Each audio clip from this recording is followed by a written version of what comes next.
Russian soldiers have started using a chilling nickname on the battlefield: Silent Death.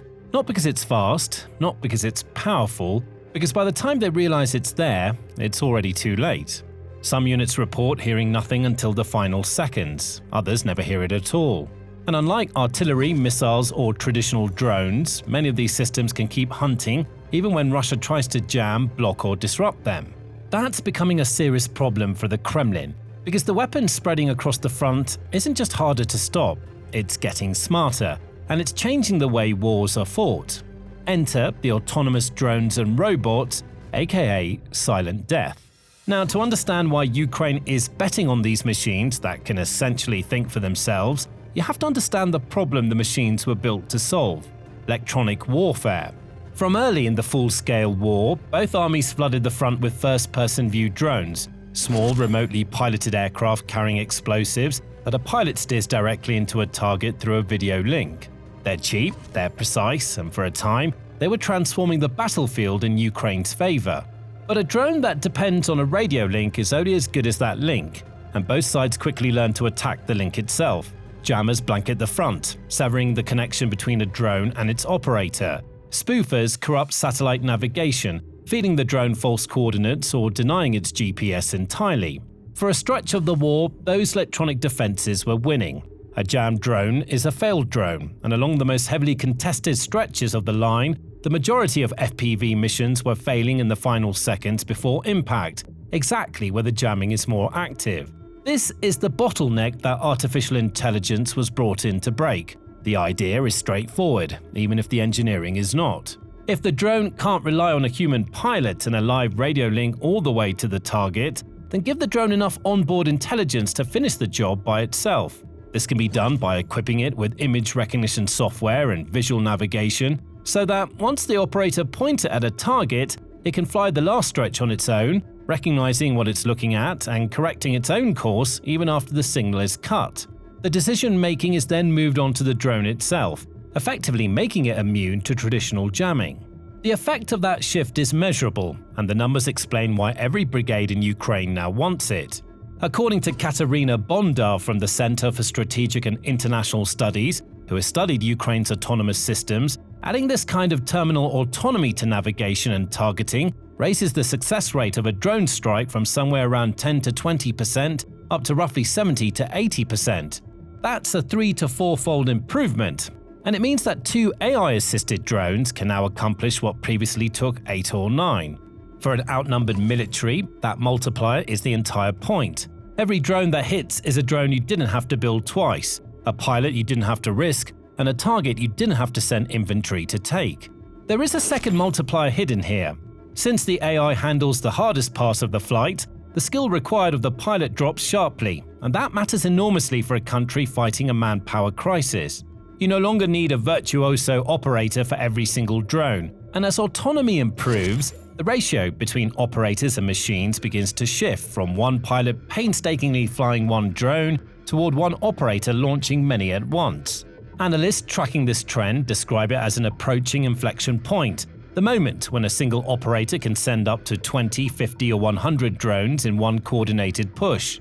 That's the moment the economics of the war change, because it deoccupies the number of strikes you can mount from the number of trained pilots you have. It's important to be precise here, because this is the part of the story that gets exaggerated. Ukraine hasn't really built armies of fully autonomous killer robots just yet. The use of artificial intelligence in weapons is arguably in its infancy. In mid-2026, it's most useful in target recognition, helping a drone pick out a camouflaged tank tucked into a tree line, and in guiding that final approach through a wall of jamming. For example, of the roughly 2 million drones Ukraine created in 2024, only about 10,000 had these AI enhancements, and even those still relied on a human to choose the target and start the mission. In 2026, the needle had moved on the production scale, with plans to end 2026 with 7 million annual drones. But there are no precise counts of AI-enhanced drones, suggesting that it's indeed a small minority of them out on the front line. Still, we can't discount the actual value of these drones. While the air war was being reshaped by intelligence, a parallel revolution was crawling along the ground: robots. Ukraine has poured resources into unmanned ground vehicles, robots on wheels or tracks that haul ammunition, evacuate the wounded, carry heavy weapons, and increasingly mount assaults of their own. And the Ukrainian soldiers operating them have learned something from their Russian prisoners. The Russians even have a nickname for these machines: Silent Death.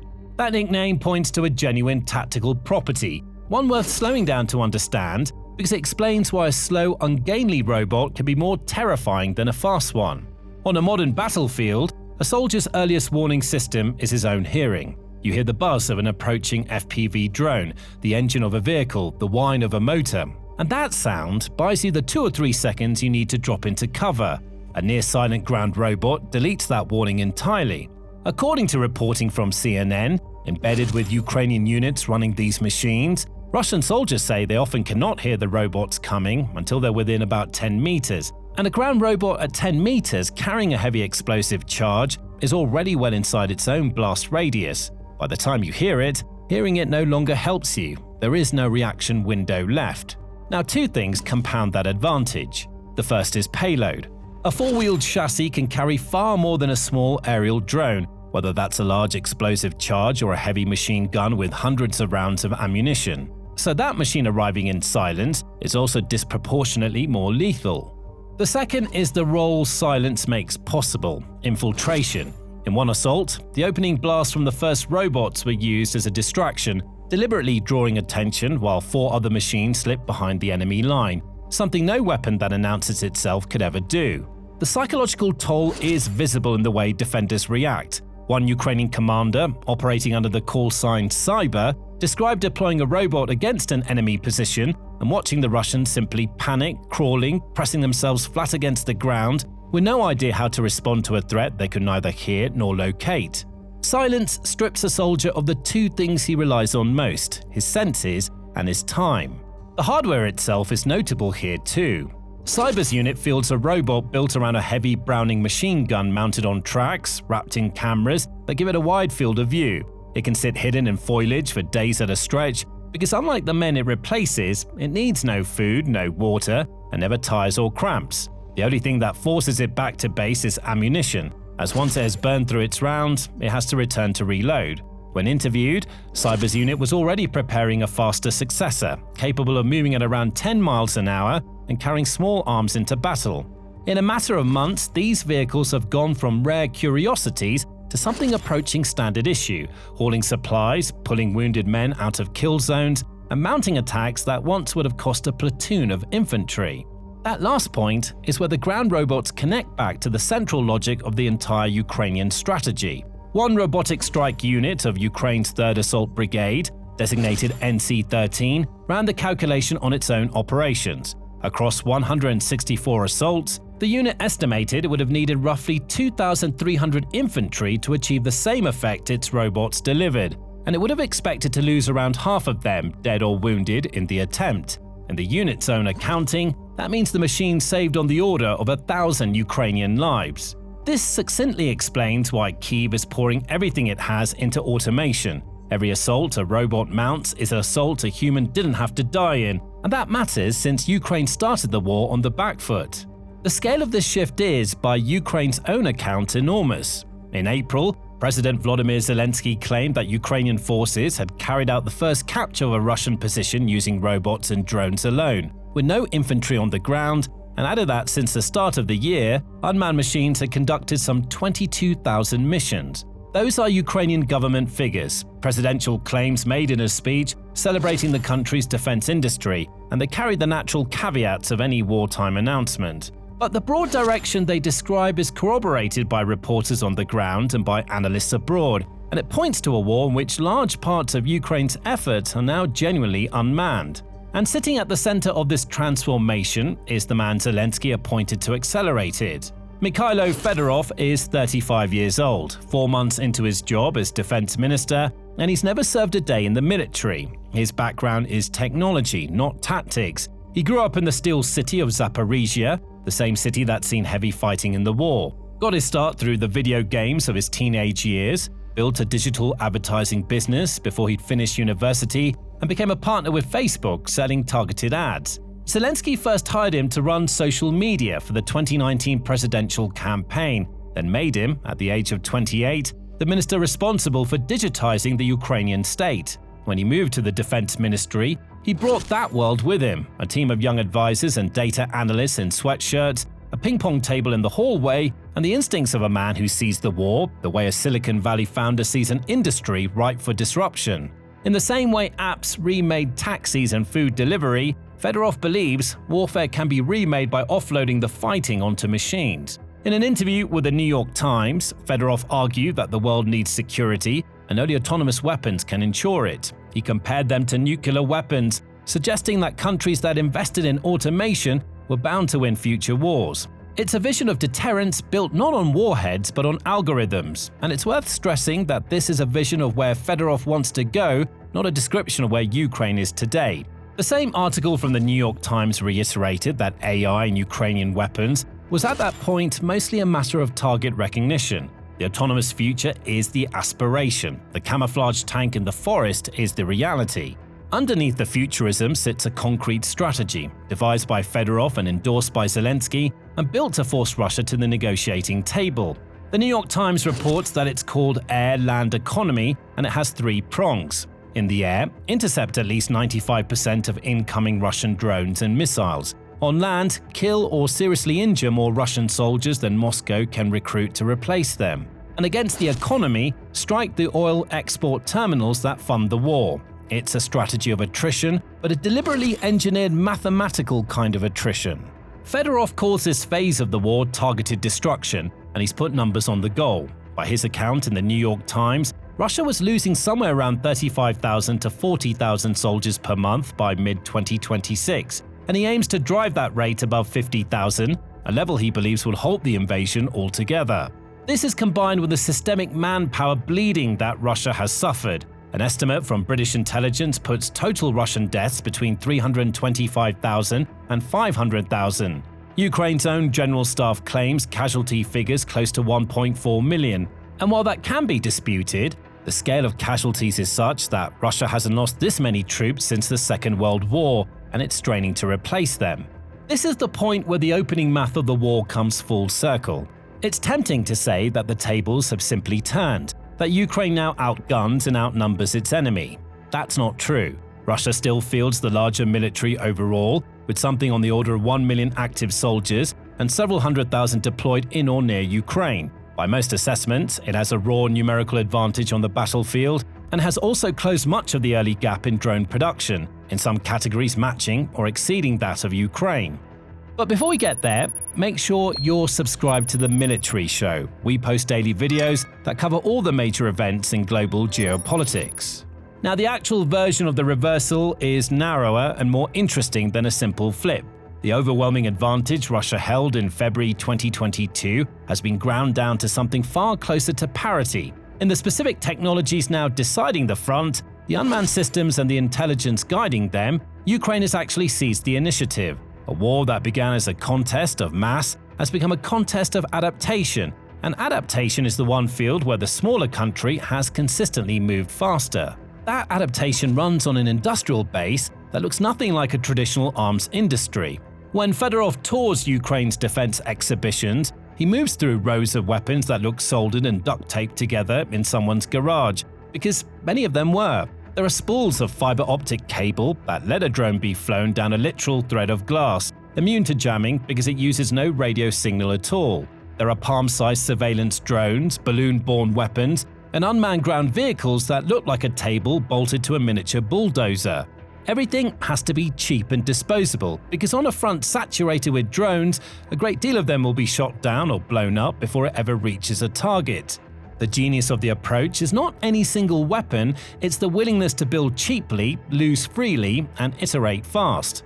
Fedorov has also turned the war itself into a source of data, which may prove to be one of Ukraine's most valuable long-term assets. The fighting has generated an immense archive of battlefield footage, a library of millions of annotated battlefield videos shot by surveillance and strike drones, including footage of how human beings behave in the final moments as a drone closes in. The Defense Ministry has begun opening these datasets to companies from allied nations so they can train their own artificial intelligence models on real combat data in a project called Avenger Labs. This is also a glimpse of a future in which the most valuable spoil of a war is not territory, but training data.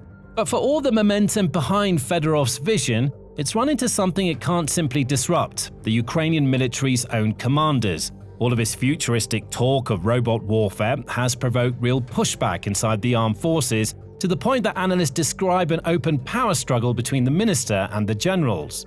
The objection from the field is not that the technology is useless, but that the promised transition to unmanned battle is moving more slowly in reality than it does in Fedorov's speeches. That talk of empty battlefields fought by machines can feel disconnected from the actual war, which is still very much a matter of muddy trenches and broken bodies. But the picture is not even so one-sided. Ukraine's commander-in-chief, General Alexander Sersky, has continued to win battles using traditional combined arms tactics, armor, and infantry maneuvering in the field, the methods that produced some of Ukraine's biggest victories earlier in the war. At the same time, many frontline brigades have embraced every technological edge they can get. The commander of the K2 Brigade, an early adopter of FPV drones, praised having a young, technology-minded defense minister who speaks the same language as the units, someone to whom they no longer have to explain anything. The reality of the war sits in the space between these positions, not a clean choice between men and machines, but a messy, contested integration of the two. And it's worth remembering, underneath all of this, why the machines are being reached for in the first place. The robots are not a flex, but a response to exhaustion. CNN's reporting from the front mentioned 2 Ukrainian soldiers who had spent over 11 months in frontline dugouts without rotation, hunted constantly by drones, at one point running out of sandbags to build the defenses that might keep them alive. One of them was walking 20 miles to safety at dawn, having not spoken to his wife in nearly a year, communicating only through recorded radio messages. These are the men the automation is meant to spare. The robots exist because there aren't enough of these soldiers, and because the ones who remain are being pushed past the limits of what human beings can endure. That's the engine of the whole revolution. Not enthusiasm for technology, but a shortage of men and an unwillingness to keep spending them. Which brings us finally to where Fedorov believes all of this is heading, and to the unease that trails close behind. In his vision, the kill zone, that miles-wide strip along the front where anything that moves is hunted by drones, will eventually empty of human beings entirely. Machines will fight machines, in the air and on the ground, and the scale of human loss that defines this war will come to be seen as unsustainable, forcing warfare to evolve into something almost bloodless with a side that automates first. It's a seductive vision, and it's the logical endpoint of everything Ukraine has built. It's also, the New York Times was careful to note, the kind of vision that should give pause because wars rarely follow clean logic. They spiral in unpredictable directions, and taking human judgment out of the loop, handing the decision to kill to a machine acting on its own, could compound that unpredictability rather than tame it. Human rights organizations have drawn a hard line against weapons that select and engage targets without meaningful human control, and that line is exactly the one Fedorov's aspiration points toward crossing. For now, Ukraine is fighting an assisted war rather than an autonomous one, using intelligence to stretch a smaller force across a longer front and to make a bigger enemy bleed faster than he can replenish. And the tactic seems to be working, at least based on field reports of silent death that can't be stopped. But the true scale of Ukraine's drone innovation lies not in the front line, but in what it can achieve in long-range strikes. To learn more, check out this video. And finally, make sure to subscribe to The Military Show for more daily news.